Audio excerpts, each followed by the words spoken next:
पश्चिम बंगाल में चुनाव के बीच लगातार हिंसा की खबरें चिंताजनक है। वैसे ये पश्चिम बंगाल के लिए कोई नई बात नहीं है। पिछले लगभग 3 दशक से राज्य में राजनीतिक और चुनावी हिंसा लोगों के जीवन का हिस्सा बन चुकी है।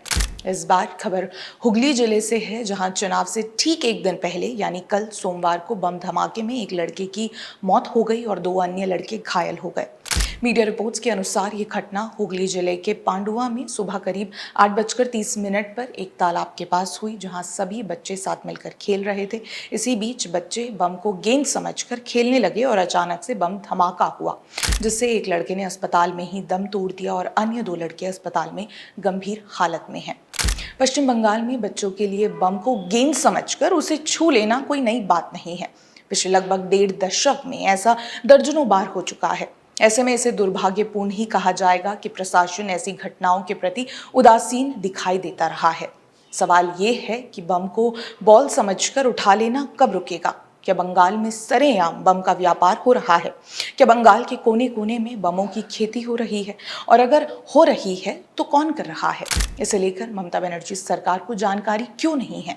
शायद ऐसा इसलिए है क्योंकि स्थानीय स्तर पर यह काम सत्ताधारी दल के नेता ही अधिक कर रहे हैं। हाल ही में हमने देखा कि संदेश खाली से ही टीएमसी नेता के करीबी के घर से गोला बारूद बरामद किए गए थे, जिसके बाद छानबीन की बड़ी कार्रवाई भी की गई थी।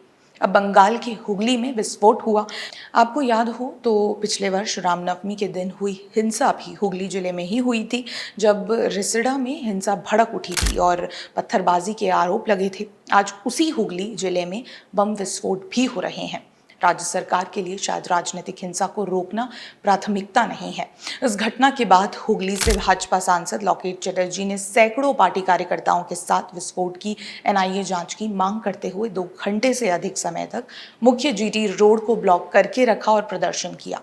उन्होंने आरोप लगाया कि सत्तारूढ़ तृणमूल कांग्रेस के कार्यकर्ता दिन में इलाके में टीएमसी के राष्ट्रीय महासचिव अभिषेक बनर्जी के अभियान से पहले दहशत का माहौल पैदा करने की योजना के तहत विस्फोट में शामिल थे। साथ ही उन्होंने राज्य पुलिस को लेकर कहा कि वो घटना की गहन निष्पक्ष जांच करने में असमर्थ है, इसीलिए एनआईए जांच होनी चाहिए। धन्यवाद।